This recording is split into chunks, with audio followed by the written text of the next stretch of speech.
Joining us today is John Weir, the Fire Ecology Specialist for OSU Extension. John, it is fire season, right, in Oklahoma? It is definitely fire season. And we have a dry prairie essentially around us. Let's talk a little bit about what the homeowner can do and be aware of. Yeah, so as you said, this is the fire season. It's not only prescribed fire season where a lot of people are out setting fires, managing their land and doing that, but it's also wildfire season here in the state. And we can have wildfires any month of the year in Oklahoma, but typically our biggest amount of wildfires and our largest ones typically occur here in this late winter, early spring, mainly because December, January, February are actually the three driest months of the year, and then followed up by March, which is typically has been probably the #1 wildfire month is March, and it's typically due because March is the windiest month of the year on that. And so again, wind is the biggest driver of wildfires. You do need to be concerned, and you need to do a little bit of pre-planning and a little pre-thought to help protect your property and protect what you own. And farmers are trying to do their part with prescribed burns, which are beneficial, right, to their management. Yeah, that's right. That's exactly right.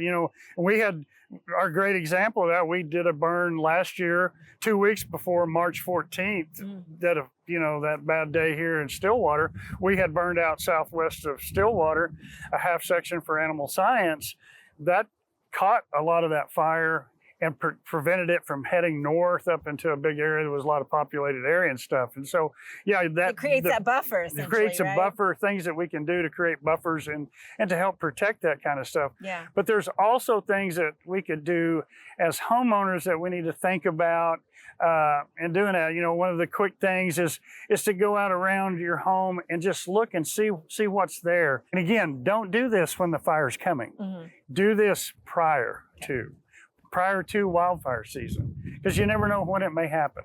Guttering that was not cleaned out at all. If you have a lot of trees around your home and stuff, again, accumulation of leaves, they're going to dry out. But if that fire gets in that guttering and gets into that wood, the fascia and stuff right there, that's an avenue for it to get into that house. You're just putting kindling right there. You're putting kindling right there. And then the other big problem is, and what I think a lot of us don't think about, is wooden privacy fences. Wooden privacy fences, I've seen that in several wildfires where they've been the major cause of loss of homes, where again, that wooden privacy fence attaches right up to the house, even though it may be a brick home or a rock house, a structure that shouldn't burn. What it does, that fence catches on fire and then the flames go up and hit the wooden soffit above it. Oh. That's the avenue for that fire to get in there. There's also things that we could do as homeowners that we need to think about and doing that. One of the quick things is to go out around your home and just look and see what's there. Let's talk about the Eastern red cedar. Eastern red cedar, my favorite plant. My favorite plant. If you can, prune those things up. Prune the bottom limbs off. Like I said, they recommend anywhere from 4 to 6 feet elevation, because that way most of the heat and the flames, if it stays a surface fire, it won't get up into the crown and cause any more damage or intensity next to your home. Grasses burn very rapidly. They're what we call 1-hour fuels. Okay. So it only takes 1 hour for them to equilibrate to the outside conditions. And so again, that accumulation of that, having that stuff right next to the home, especially anything that's flammable, that may be one of those things that during that season, during wildfire season, we may think about pruning them back, trimming them off, doing that. Mm-hmm. Your house needs to stand alone. And what that means is it needs to be protected so that if nobody is there, you're not there to protect it, there's not going to be a fire department there to protect it, that fire can come through and it will still be standing when you're done because you've done things to reduce that impact. Well, John, thank you so much for joining us and helping us with these tips today. Well, I hope they were helpful. Glad to be here. Thanks. Absolutely. Yep.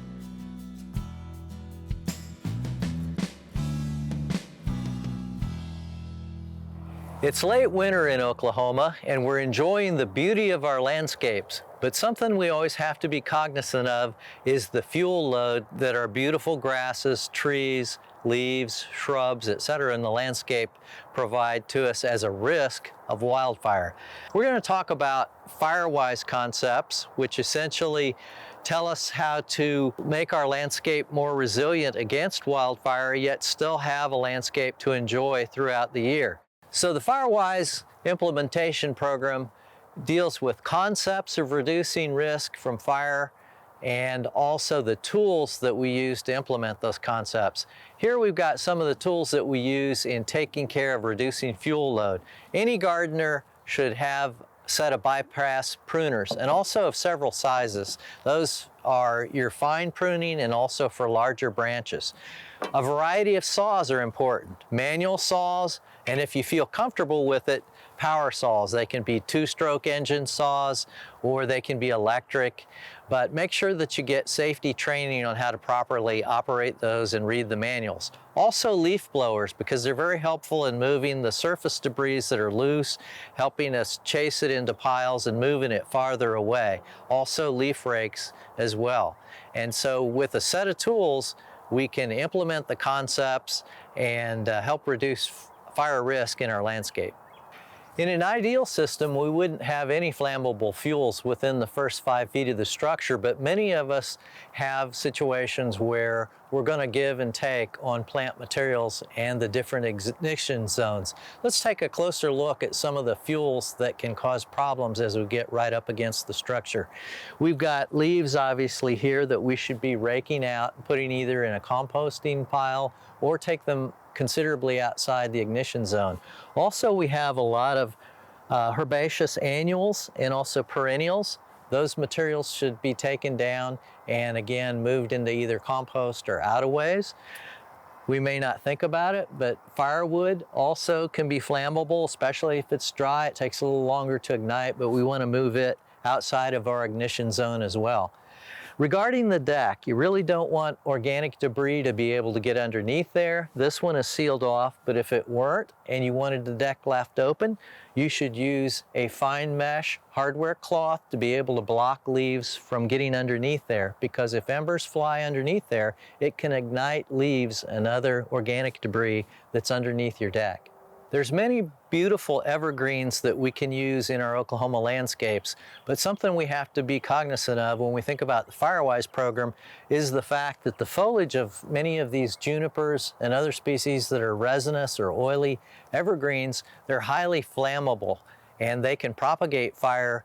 If a fire comes in from the base, it propagates up the evergreen and also can attack our structure. So we have to move those out away from our flammable structures. So the Firewise concepts created by the National Fire Protection Association are written not only at a state level, but a local level. And in Oklahoma, it's the Oklahoma Forestry Services that has a Firewise website that has a lot of great materials that we can learn about how to apply these concepts to our actual home. Now, on a larger community scale or out in the countryside, controlled burns are used to manage fuel loads. Homeowners may not be involved with that, or maybe associations could contract that to be done.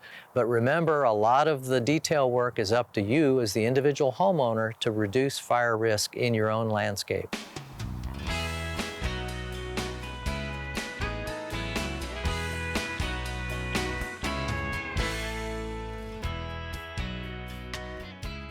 We hope you enjoyed this video as part of our Oklahoma Gardening YouTube channel. You can also find even more videos on the OK Gardening Classics YouTube channel. And join us on social media for great gardening tips, photos, and discussion.